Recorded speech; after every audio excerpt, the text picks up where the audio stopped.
quiero reclamar toda tu atención porque voy a hablar teológicamente. Siempre hablamos teológicamente, pero hoy voy a pedirles que presten mucha atención. Yo sé que en la actualidad mucha gente piensa que la teología debe dejarse a un lado, que incluso slogans que se han popularizado como la letra mata, el mucho conocimiento enloquece, y así nos está yendo, ¿no?, al cristianismo contemporáneo. El Antiguo Testamento dice: mi pueblo perece por falta de conocimiento, no porque le sobra. Y hoy vemos una iglesia que ha perdido el sentido de la misión, la evangelización y la razón de ser. Nuestra identidad está siendo cuestionada precisamente porque nos hemos conformado con lo superficial. Estamos queriendo tener mensajes encapsulados porque no tenemos tiempo para Dios y su palabra. Y bueno, vemos hogares que se están desplomando, gente que está perdiendo hijos cristianos o que crecieron en hogares cristianos, quizás debo decir, y que se van al mundo, y una cantidad de, yo diría, anomalías que se están naturalizando hoy debido a esta gran falencia de no poner atención a cosas profundas de la palabra de Dios. Elegidos para proclamar. Vamos a mirar Primera de Pedro en las Biblias, capítulo 2. Voy a leer 2 versos por ahora. Capítulo 2, versos 9 y 10. Una vez más, Primera de Pedro, capítulo 2, versos 9 y 10, que comienza diciendo: mas vosotros sois, atención con eso, vosotros los cristianos sois, ¿qué cosa? Sois linaje escogido, real sacerdocio, nación santa, pueblo, escucha bien, adquirido por Dios, no Dios adquirido por un pueblo. Y la razón, para que anunciéis las virtudes de aquel que os llamó de las tinieblas a su luz admirable. Otra vez, vosotros, que en otro tiempo no erais pueblo, pero que ahora sois pueblo de Dios, que en otro tiempo no habíais alcanzado misericordia, pero ahora habéis alcanzado misericordia. Señor, gracias por tu palabra. Gracias por haberla preservado a través de los tiempos, aun cuando los hombres han intentado terminar con ella. Y sin embargo, hoy, gracias a tus cuidados providenciales, podemos leerla y podemos contemplar tus verdades en ella. Así que háblanos al corazón. Te lo pedimos en el nombre de Cristo Jesús. Amén. Déjenme empezar con un ejemplo, ¿no? Imaginen por un momento a alguien que dice: soy ciudadano canadiense, soy ciudadano de Estados Unidos, Salvador, México, Paraguay, Uruguay, Chile, donde usted quiera. Si se quiere ir al otro lado del mundo, el Asia, Europa, usted elija. Pero resulta que siendo ciudadano de tal o cual país no habla el idioma y no le interesa tampoco aprenderlo a hablar. No conoce nada de la historia del país del cual se hace ciudadano, absolutamente nada. No está dispuesto a respetar los valores de esa nación a la cual pide ser adherido como ciudadano.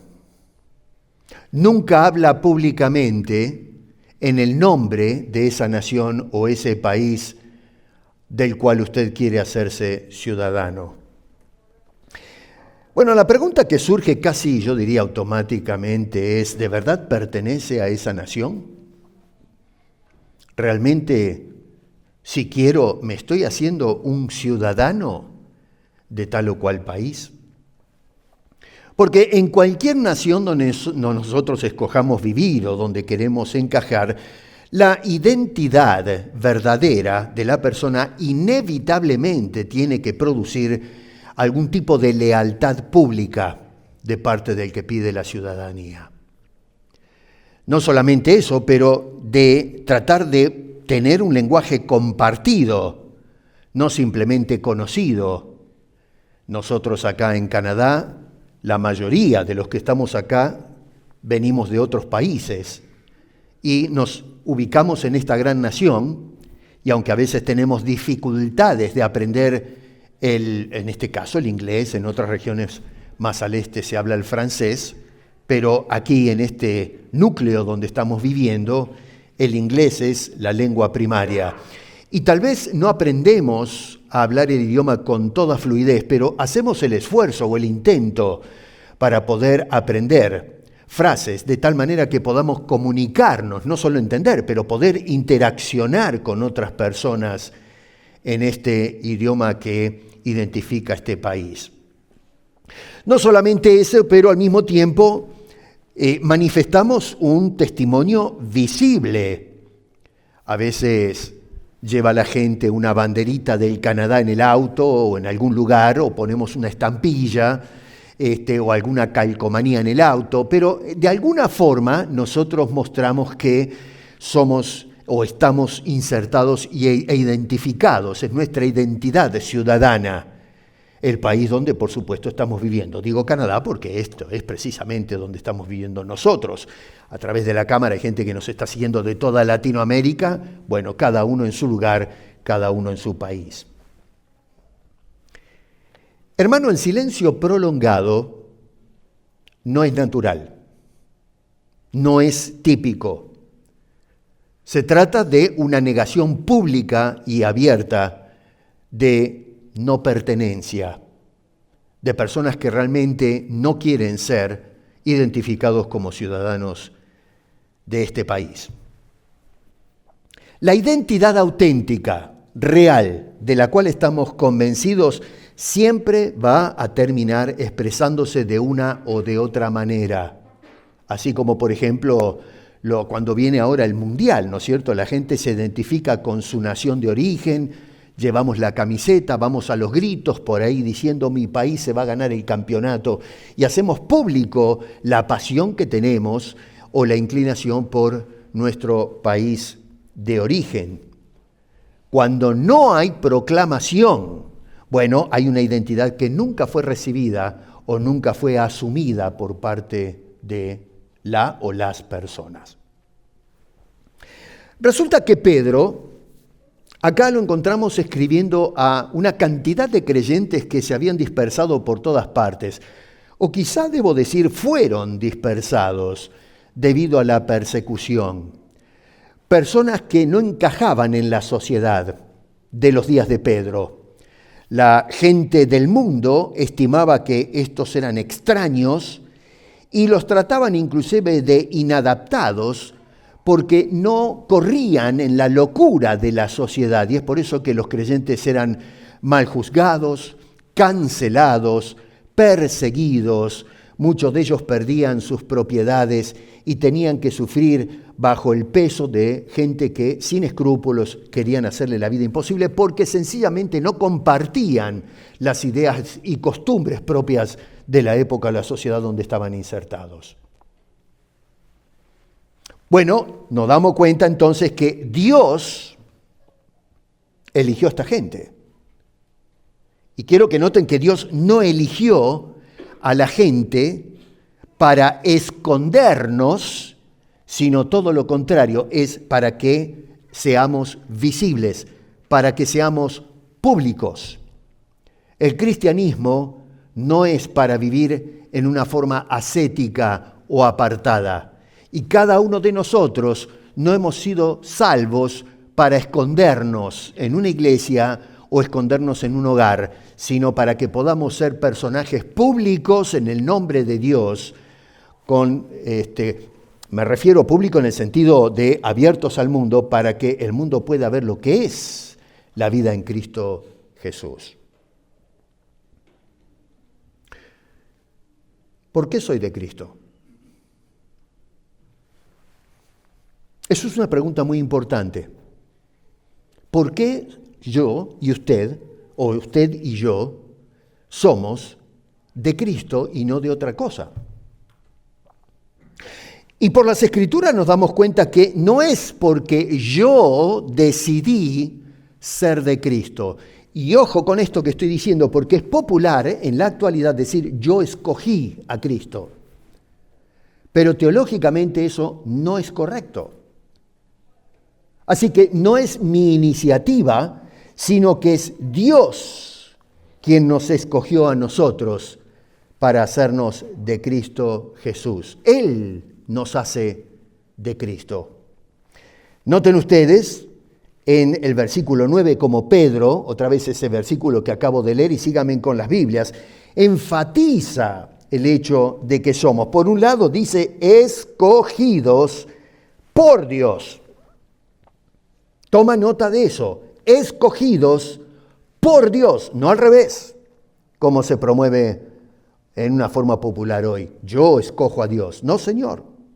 Y dice que fuimos escogidos para conformar Dios un linaje, una nación, un pueblo.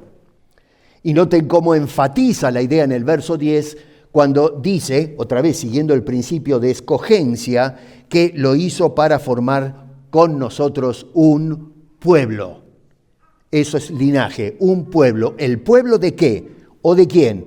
Un pueblo que es el pueblo de Dios. No de un país dado, sino del Señor. Entonces vamos observando acá, como para ir construyendo un cuadro, en esos dos versículos hay tres verdades que para mí son fundamentales y que necesitamos verlas y hacernos carne de esas verdades. Número 1 dice, somos escogidos. No hay vuelta que darle a ese asunto. Somos escogidos. Nuestra identidad como cristianos, soy de Cristo porque fui escogido por Dios. La segunda cosa que es importante es, somos adquiridos, dice allí en el pasaje bíblico que tenemos. Ese verbo es muy interesante. El término es peripoieo, que significa, es muy interesante etimológicamente esa palabra griega que es, para los que no están al tanto, nosotros tenemos una traducción al español del Nuevo Testamento que originalmente se produjo, se inspiró en griego, el idioma popular, digamos, comercial, político de la época del Nuevo Testamento. Esta palabra significa adquirir en este caso a alguien, a nosotros, para uso propio. ¿Se dan cuenta qué importante es parar un poco en la lectura? Dios te adquirió para su uso. Y no se debe entender esto como un uso, digamos, de explotativo, que Dios te hace un esclavo, que te quiere someter. No, Señor, es usarte para su gloria. Y ese uso que hace Dios de nosotros es un uso bendito para los hombres. Así que preservarnos como posesión valiosa. Está haciendo referencia a una posesión o algo adquirido, pero que es un acto intencional y cuidadoso por parte de aquel que nos adquiere. Así que, ¿qué somos? Somos escogidos, como nos escogió, fuimos adquiridos. Y quiero que observes qué interesante. Déjame usar una ilustración para que entiendas la dinámica de lo que se está diciendo. Tú vas a una concesionaria de autos y entras a ese lugar con un fin. Quieres salir de ese lugar con un auto nuevo, usado, no sé. Y entonces tú lo que haces es observar todas las opciones, pero entonces decides escoger un auto. El vendedor puede decir, no, pero yo quiero que agarres el otro, porque esto, porque el otro, que la pintura, que el modelo. No, yo quiero ese auto, porque es lo que yo quiero y no lo que el vendedor quiere. ¿Estamos? De ese auto empiezo a buscar la marca, ¿no es cierto? Busco el color y todas las cosas, los cachivaches que tiene el auto adentro, ¿no? Y le meten un montón de cosas. Y entonces, una vez que escogí, bueno, lo voy a adquirir y pongo el precio sobre la mesa. ¿Entienden la cosa? No tenemos problema de entender eso. Y sin embargo, aunque les parezca mentira, la gente tiene problema para entender eso desde la perspectiva de la obra de Dios. Dios te escogió y Dios te adquirió para sí, para uso propio, que es el uso para su gloria. Y número 3, dice el verso 10, que somos, además de un pueblo escogido y adquirido, somos también un pueblo de Dios. Somos un pueblo por adquisición, nos dice el apóstol Pedro. Ahora, una pregunta que nos podemos plantear después de decir por qué soy de Cristo es, ¿por qué hace Dios esto? Es decir, de escogernos, de adquirirnos y de hacernos un pueblo. ¿Por qué? ¿Por qué? Y Pedro responde a la pregunta en el verso 10. En la segunda parte, si seguimos la dinámica, dice, en otro tiempo no habíais alcanzado misericordia, pero ahora, dice, habéis alcanzado misericordia. O sea que la razón del por qué soy ahora un pueblo de Dios es porque Dios tuvo misericordia. ¿Qué quiere decir eso? Dios se compadeció de mi condición, de mi identidad, un perdido, una persona sin Dios, sin Cristo, sin ciudadanía, y ahora Dios me hace, no porque yo sea algo especial, sino porque Dios es algo especial y nos hace a nosotros una identidad, o nos da una identidad en Cristo Jesús. O sea que fíjate qué interesante, porque nuestra voluntad en realidad no es la que alcanza a Dios. Por lo menos no es así como lo ve Pedro. Hay mucha gente hoy que dice, no, pero es que yo soy el que escogí a Cristo, yo lo puse en mi agenda. Bueno, está bien, la gente piensa a lo mejor de esa manera, pero no es como piensa Pedro por inspiración. Lo que está diciendo este hombre es que es la voluntad, es la misericordia, la compasión activa de Dios la que me alcanzó o nos alcanzó a todos y cada uno de aquellos que somos de Cristo Jesús. Acá la voz es pasiva, es decir, somos receptores de la acción, no los autores de la acción. Dios es el que actúa. Ahora, si nos movemos un poquito hacia afuera de esos dos versículos, es decir, miramos la cosa más periféricamente y nos vamos, por ejemplo, al capítulo 1, y no voy a leer todo el capítulo, pero por lo menos hay dos versículos que me interesan acá, es, ¿cómo hizo Dios esto?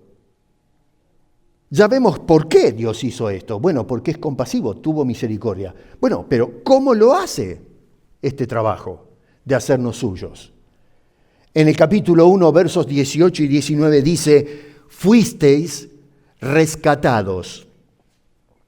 Y creo que todos entendemos el concepto de rescate. Si hay un incendio en una casa y está la gente en peligro de morir calcinados, los expertos, ¿no?, los bomberos, lo que hacen es rescatar a las personas de un final horrible y que es inescapable. Gracias a la pericia de estas personas nos rescatan de una muerte segura. Bueno, dice aquí la Escritura, fuiste, y es Pedro el que habla, fuiste rescatados. Y no fuimos rescatados con cosas corruptibles, dice, con cosas que pueden comprar nuestro lugar, nuestra ciudadanía, nuestra presencia en el Señor, el ser de Cristo. No, dice, sino que fuimos rescatados con la sangre preciosa de Cristo. ¿Qué es lo que hace Pedro ahora? A estos creyentes los lleva de nuevo a la cruz. Porque es precisamente en esa cruz donde Cristo derramó su sangre, entregó su vida, es allí donde se hizo el pago del costo que tiene nuestra identidad. Por eso dice que nosotros fuimos adquiridos. ¿De qué manera hizo eso? Con la sangre preciosa de Jesucristo. Lo que tú eres en Cristo se lo debes a Dios. Se lo debes a el sacrificio que Cristo hizo, que no estaba obligado a hacer, pero lo hizo para darte una identidad, para darte vida y la vida eterna. Así que, por lo que vemos acá, entonces, nos vamos dando cuenta que nosotros no rescatamos a Dios para mi vida. Que nosotros vivíamos en nuestro mundo y en nuestras cosas y de repente, no sé, hice una adhesión a mis costumbres, a mi rutina, que es la religión, la fe, Dios. Es decir, puse en mi agenda personal a Dios. Lo rescaté, antes no existía, no me interesaba, vivía en mi propio mundo, pero en un momento dado algo pasó. Escuché el Evangelio, me convencieron y entonces lo que hice es agarrar y rescatar a Dios. Lo traje a mi esfera, lo hice propio, lo hice mío. Bueno, ¿sabes una cosa? Es al revés. Tú no rescataste a Cristo. Cristo te rescató a ti en la cruz del Calvario. Y es por eso que tenemos una identidad. Y fíjense ustedes qué interesante, porque en el verso 20 agrega algo que para mí, no sé, ¿no? Esto tal vez es subjetivo, pero para mí esto es demoledor. Y además es sorprendente, porque dice que ese Cristo, o la sangre de ese Cristo del que se habla en el verso anterior, dice ya destinado, no para ser destinado, sino ya destinado. Y escucha, desde antes de la fundación del mundo. Quiero que observes, y acá yo sé que los meto en una situación muy engorrosa para algunos, ¿no es cierto? Pero quiero que observes cómo el hecho de ya haber destinado a Cristo a derramar su sangre ya está previsto de alguna manera. Y no hablo de previsión, como se habla en algunos lugares. No, estoy diciendo que ya está destinado el tema del sacrificio porque Dios ya tiene en cuenta el pecado en el tiempo. No que Dios es el autor del pecado, como algunos alegan. No tiene nada que ver. Pero ya en los decretos divinos está el tema de la caída y Dios ha provisto el medio para poder otorgarnos la salvación. Pedro lo que está haciendo es centrándonos en los misterios de la eternidad y la mente de Dios, la sabiduría de Dios, que no podemos entender. Es simplemente creer esto por fe porque Dios se manifiesta en la revelación a través de esa forma. ¿Cómo es posible que Dios haya predestinado a Cristo dando su vida por nosotros cuando todavía no existimos? Así que antes de la fundación de todas las cosas, Dios ya había establecido el programa de salvación y que dicha salvación vendría única y exclusivamente por medio de Jesucristo, no como respuesta a nuestras decisiones o respuesta a nuestras acciones humanas, sino como una expresión de la gracia y la misericordia de Dios, la compasión de gente que todavía no existe, porque todo esto está concebido desde antes de la fundación del mundo. Digo demoledor porque esto destroza cualquier argumento que pretenda de alguna manera introducir algún tipo de mérito humano, de acción humana, de colaboración humana para la salvación. Hoy escucho muchas veces en las redes personas que se usa el típico, y esto lo hemos hablado en las clases de teología, donde dicen, Dios te ofrece un regalo, pero tú tienes que ahora aceptar el regalo. Eso le llamamos sincretismo. Hay una especie de trabajo de mitad de camino. Dios su parte y yo la mía. Eso es un disparate. No existe eso en la mentalidad de Pedro. Tú no puedes, aunque estires tu mano y quieras alcanzar a Dios, ese puente nunca toca a Dios. Siempre se queda en el vacío. Si Dios no tira las manos, no tira el puente y nos va a buscar a nosotros, estamos en el horno. No podemos tener identidad. Por eso la Biblia identifica a Cristo como Emanuel, que significa Dios con nosotros, no nosotros con Dios. No hay nada que puedas hacer para obtener la salvación. A veces cuando evangelizamos, y esto no digo que se hace con maldad o, no sé, una ignorancia grosera, pero es que no estamos pensando teológicamente, y a veces le decimos a las personas cuando nos preguntan, ¿qué tengo que hacer para obtener la salvación? Y decimos, bueno, tienes que hacer esto o aquello, aceptar a Cristo, orar y qué sé yo, repetir la oración. No, Señor, eso es teológicamente incorrecto, no puedes hacer nada. Dios es el que lo hace todo. Dios te adquiere, no adquieres tú a Dios mediante algún mérito. Y es por eso que tenemos mucha gente en la iglesia, pero poca gente transformada por Dios. Tenemos religiosos, pero no regenerados o nacidos de nuevo. Así que esto es un argumento, el de Pedro, un argumento demoledor, porque dice este hombre que fuimos nosotros adquiridos por el Señor, rescatados en Cristo Jesús. Y sorprendente porque el hecho de que esto está todo trazado antes de que exista algo, antes de la fundación del mundo.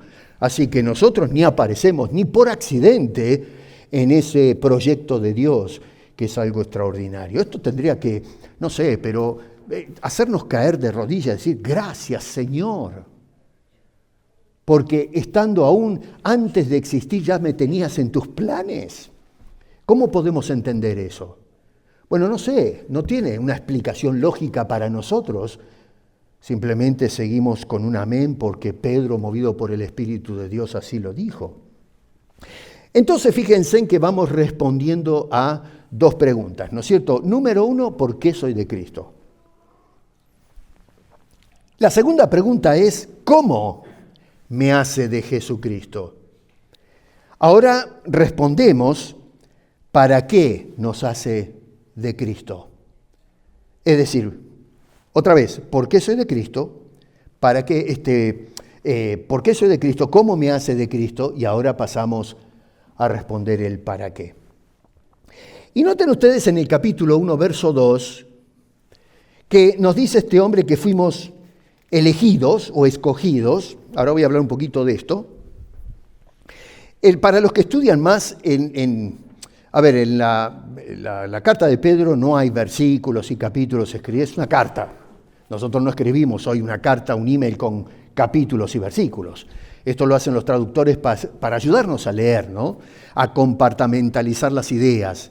Pero en la carta de Pedro va toda seguida, y esta palabra elegidos aparece en el verso 1.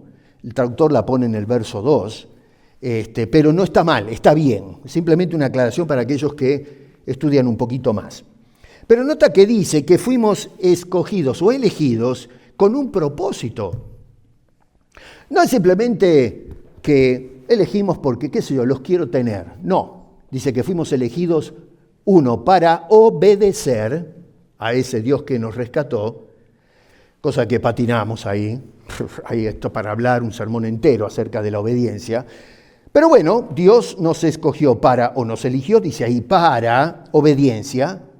Número 2, para rociarnos con la sangre de Cristo. Esto apunta a lo que acabo de decir en el capítulo 1, versos 18 y 19. Él lo introduce ahí en el versículo 2, dice para ser rociados con la sangre, es decir, para ser redimidos. El hecho de la sangre es lo que trata con el pecado, la redención de la persona. Y ahora nos dice acá en el capítulo 2, verso 9, en la segunda parte, que también fuimos elegidos para que anuncies. Obedecer, ser rociados con la sangre de Cristo y número 3, anunciar. Ahí tenemos las tres razones importantes, por lo menos, que menciona el para qué Dios nos escogió. Ahora, esa palabra anunciar, otra vez tenemos la tendencia de correr en la lectura, pero la palabra anunciar en griego significa presentar un mensaje, pero de una manera pública. Es decir, un mensaje abierto, que el mundo pueda saber, como hablábamos del ejemplo de la ciudadanía, que ciertamente soy un ciudadano. No vivir una ciudadanía de incógnito, sino que nuestra vida sea pública, que la gente pueda ver cuál es mi identidad y para qué tengo esa identidad. O sea que no se trata de vivir una vida al susurro, vivir una vida que está escondida, una vida privada, una vida de la cual nadie se da cuenta. En los primeros siglos se levantó un grupo en el siglo II de personas que se conocen como los apologistas. Y no era porque defendían la fe cristiana, ¿no es cierto? No son los apologistas que se entiende en la actualidad. En el siglo II, entre los apologistas lo que hacían era defender la legitimidad de los hijos de Dios. Estaban sometidos a persecuciones imperiales, Roma y un poco también, de alguna manera, hostigados por los mismos judíos. Estaban persiguiendo a los cristianos, pasaban las 1001.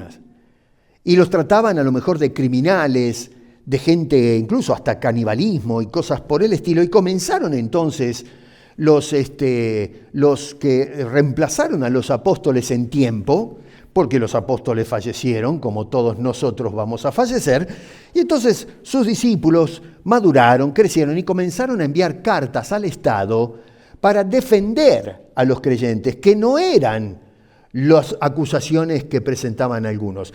Y tal es así que algunos romanos no cristianos comenzaron a tomar nota y le decían a los emperadores: no es mala gente, pagan impuestos, se aman unos a otros, se comen para disfrutar y alabar a su Dios juntos. Así que estaban tratando de mostrar que no era lo que la gente decía de ellos. Bueno, lo que estaban haciendo es anunciando públicamente quiénes eran en Cristo, y la gente lo notaba. La gente veía que esta gente es diferente a esta. Bueno, hoy no se sabe quiénes son. Hoy vivimos escondidos. Hoy vivimos disimulando.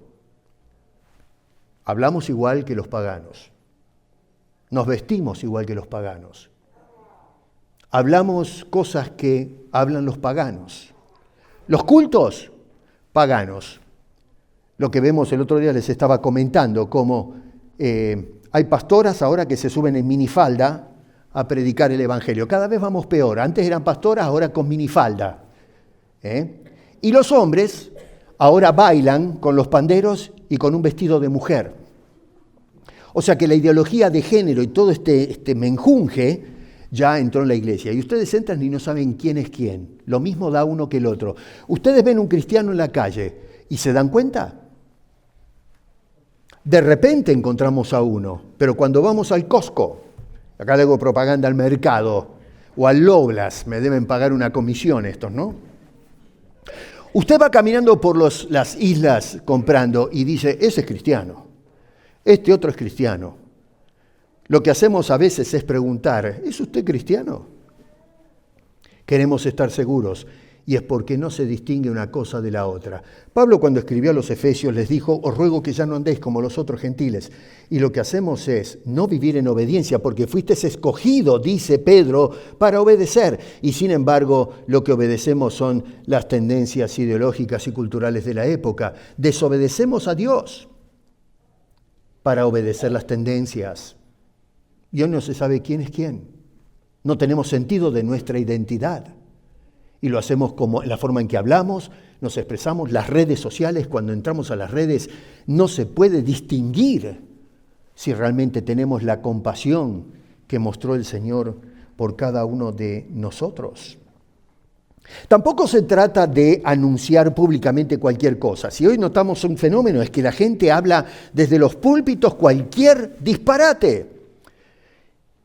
Hablamos de que si tú vienes a la iglesia, Dios te va a prosperar. Si tú das una ofrenda abultada, eso Dios lo va a triplicar. Se te va a aumentar la cuenta del banco. Trae tus diezmos y trae tus ofrendas al alfolí, porque acá te salvas. Vas a ser millonario, se te van a curar todos los achaques, todos los dolores. O sea que todo gira en torno a nosotros. ¿Qué puedo recibir del almacén celestial? Nada que ver con lo que planteaba el apóstol San Pedro.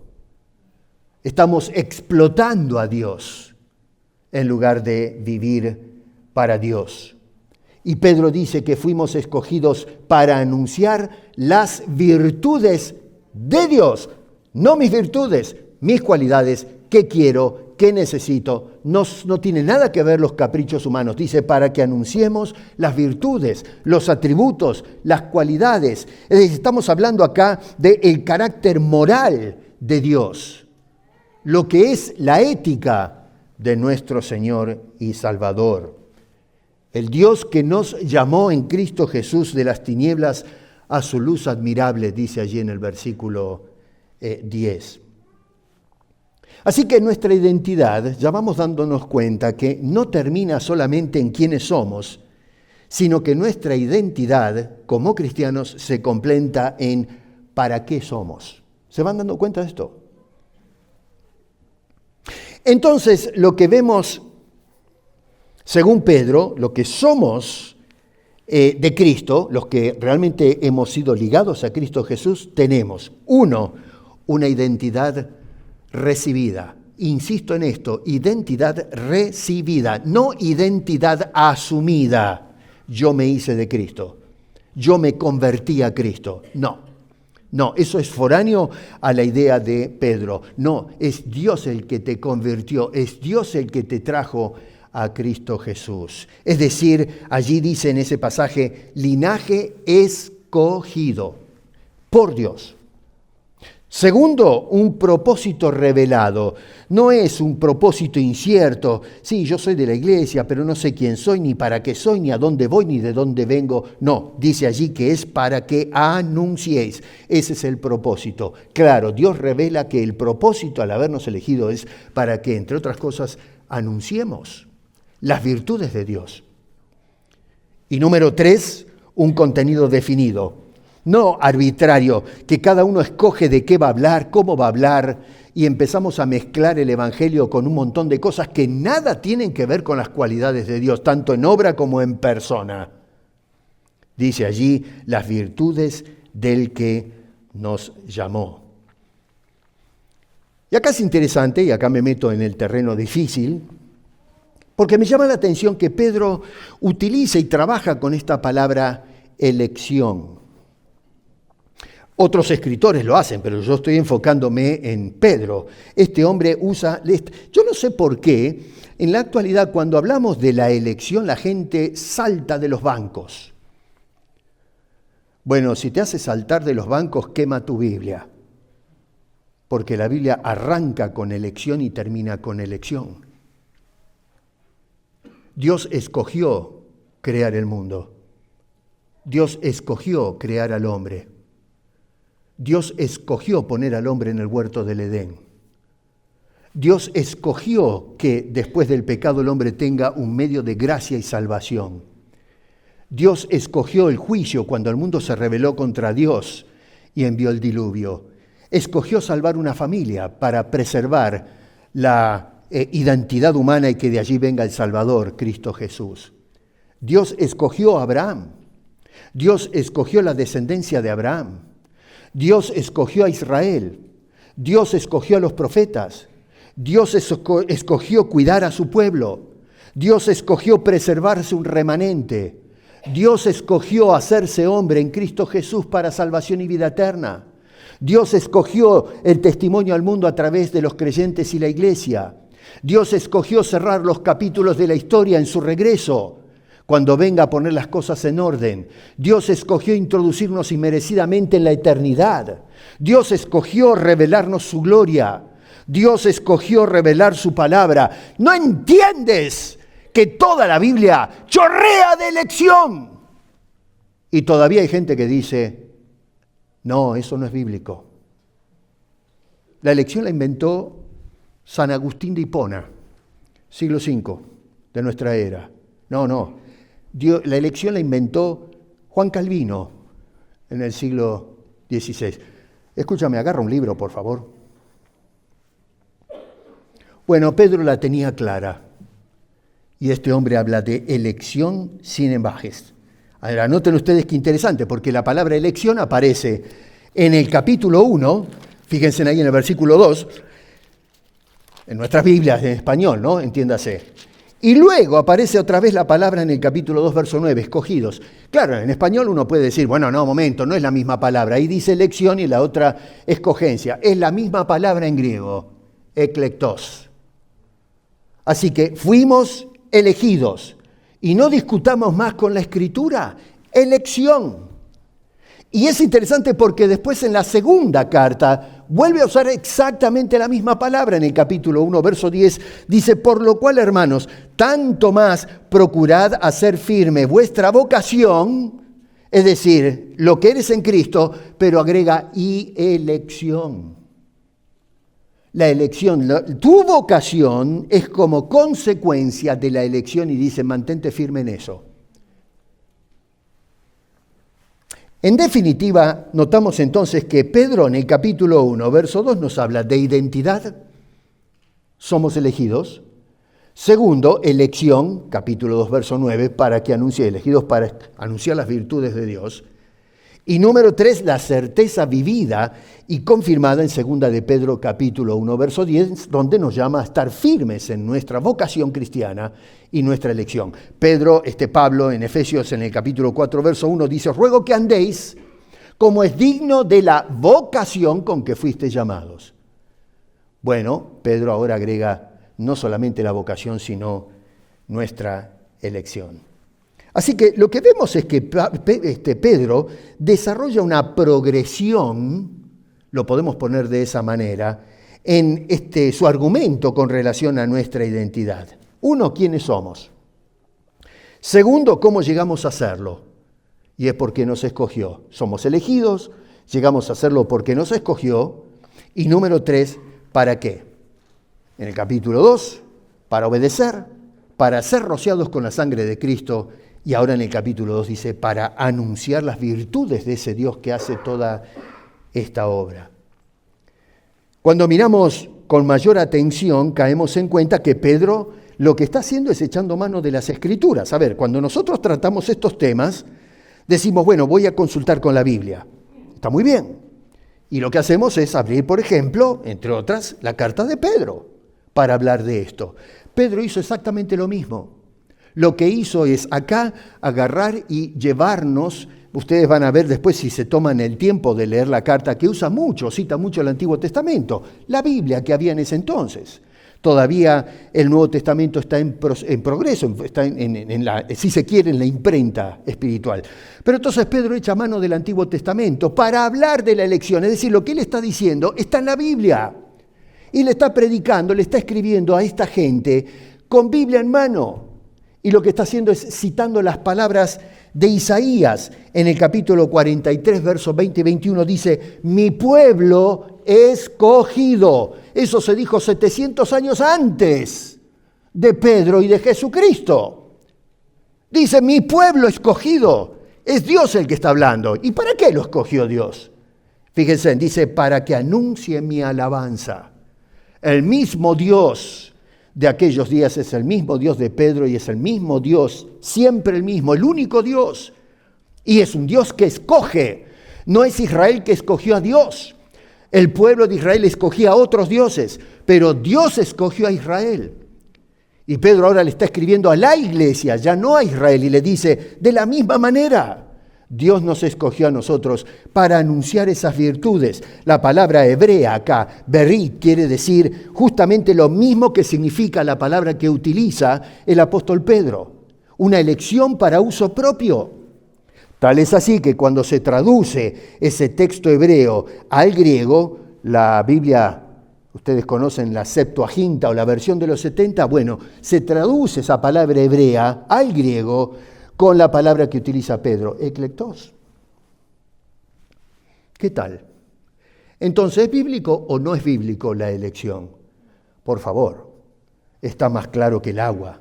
Es una elección intencional, una elección volitiva, no accidental, ni tampoco una elección descriptiva. Ahora, Pedro hace uso de lo que entonces dice la Biblia. No está pidiéndole permiso a San Agustín de Hipona, que nació 4 siglos después. O lo llamó por teléfono celular a Calvino, que iba a aparecer 1500 años después de Pedro. ¿Te das cuenta lo absurdo? Y sin embargo, ya hay gente que dice, se la inventó Calvino esa. O cualquier otro, teólogo contemporáneo.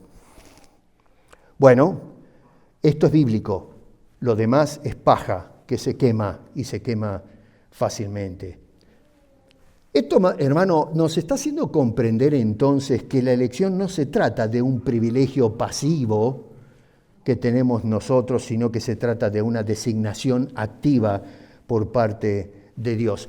Quizás planteado de otra manera un poco más clara, es que no fuimos escogidos o seleccionados solamente o exclusivamente para salvación, sino que ahora Pedro empuja la cosa más adelante y dice que somos escogidos para proclamación también. Es una bendición ser salvos, pero es una bendición también de entender para qué me salvó Dios, cuál es mi propósito en la vida. y es proclamar, y proclamar a Dios.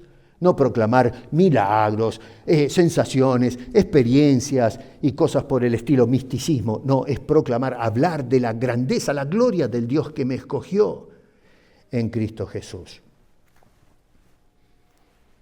Existen personas hoy que acusan muchas veces a los creyentes de hipercalvinismo, he escuchado, ¿no? Y la verdad digo, pero la gente sabe de qué habla. Hipercalvinismo. A mí me han acusado de hipercalvinista. Bueno, déjenme decirle a los que están en la cámara, no soy hipercalvinista, no acepto el hipercalvinismo. Vaya, agarre un libro y lea, no me voy a poner a dar una cátedra de lo que es eso. Pero no sean ignorantes, que la iglesia es hipercalvinista, no sea ignorante. Y sin embargo, hoy los que se quieren agarrar de lo que dice la Escritura son hipercalvinistas y no tienen la menor idea de lo que están hablando. Para los que no están al tanto de esta cosa, el hipercalvinismo es una deformación de la escuela calvinista que muchas veces afirman, tratando de defender, ¿no es cierto?, la soberanía de Dios a un extremo, terminan debilitando o negando la responsabilidad humana, a tal punto que no hace falta predicar el Evangelio porque ya están predestinados para vida eterna. Así que algunos son predestinados para el infierno, otros para el cielo y qué sé yo, cosas por el estilo. Yo digo, pero escúchame una cosa, a ver, si acá estamos predicando todo el tiempo el Evangelio, hace 27 años que hacemos misión y nos dicen que somos hipercalvinistas, dejémonos de pavadas, ¿por qué no maduramos de una vez? Pero ahí se esconden en las sombras, hablando, escribiendo y haciendo cosas y diciendo cosas que nada tienen que ver con la verdad. Y esto se ha convertido en un mal tóxico en el cristianismo contemporáneo. Ustedes se meten en las redes, y ya lo he dicho hasta el hartazgo, se meten a escribir y a decir un montón de cosas, calumnias, barbaridades. Siempre hay personas que, como castigaron a los apóstoles por decir la verdad, hoy castigan por decir la verdad. Y cuando predicamos la elección, bueno, es que es un hipercalvinista, porque está diciendo que Dios escogió a algunos para salvación. Bueno, si no crees en eso, quema tu Biblia, hazme el favor y dedícate a otra religión, porque tú no estás buscando el cristianismo. Y si estás buscando el cristianismo, tienes un problema, porque el cristianismo es a Dios buscándote a ti, no al revés. En conclusión, hermano querido, espero que no les haya hecho volar los fusibles, ¿no?, confundiéndolos. No fuimos escogidos porque teníamos algo que decir. Fuimos escogidos porque Dios tenía algo que decir. Y Dios lo dice escogiendo personas que no merecen ser sus testigos, dándonos el privilegio de poder conocerle y poder hablarle al mundo de qué clase de Dios adoramos nosotros y qué clase de Cristo honramos, el bendito Hijo de Dios. No es un Dios que nos llama a vivir siendo moral y espiritualmente neutro, haciendo lo que se nos da la gana. Es un Dios que nos llama a vivir coherentemente, a obedecer. Y la obediencia habla acerca de nuestro Dios y cómo lo reverenciamos. Fuimos escogidos porque Dios tenía algo que proclamar al mundo perdido, al mundo caído, y decidió hacerlo por medio de este vil pecador, que fue escogido por la pura misericordia de Dios para ser un vocero, un parlante, y cada uno de nosotros somos los parlantes de Dios. No dice aquí que es una élite la que fue escogida para ser un real sacerdocio, una nación santa, un pueblo adquirido por Dios para hablar de Dios. No, Señor, dice que todos los creyentes somos ese sacerdocio. Y tenemos este privilegio noble y hermoso que a veces desperdiciamos en discusiones vacías. Fuimos escogidos, y fuimos escogidos para obedecer. Fuimos escogidos para ser rociados con la sangre de Jesucristo, para salvarte y fuimos escogidos para proclamar las virtudes de Dios. Todo esto lo hizo Dios por un acto soberano de compasión. Dice, la misericordia de Dios.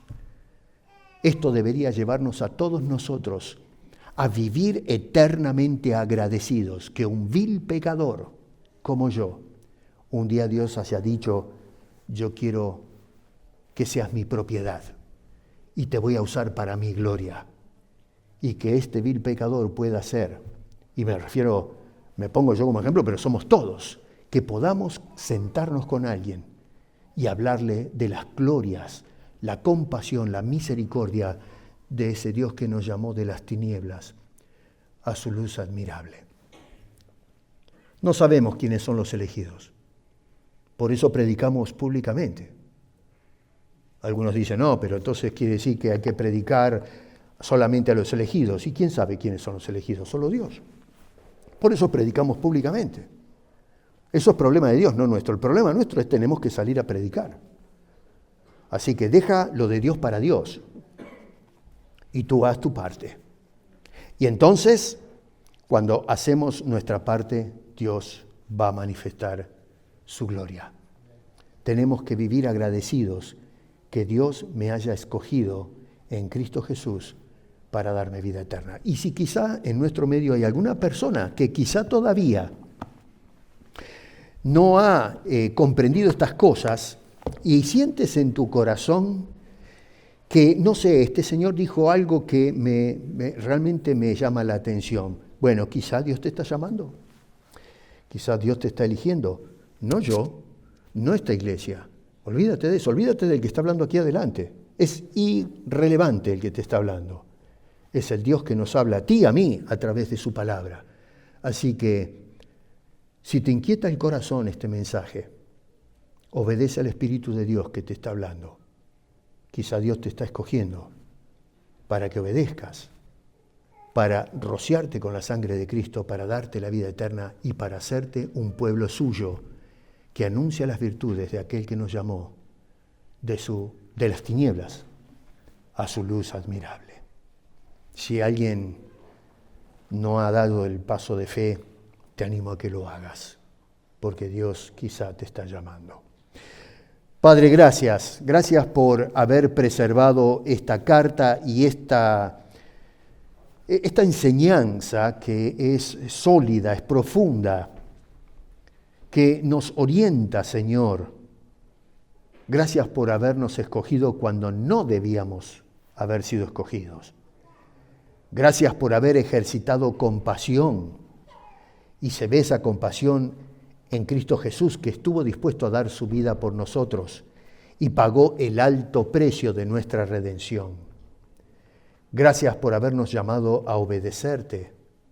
Gracias por hacernos partícipes de aquella larga lista de hombres y mujeres que hablaron de Dios y de Cristo a través de la historia y que hoy en este tiempo que tanto lo necesita también nosotros podamos, Señor, ser parlantes tuyos. Glorifícate a través de nuestras vidas. Ayúdanos, Señor, a seguir haciendo misión hasta el día que tú vengas.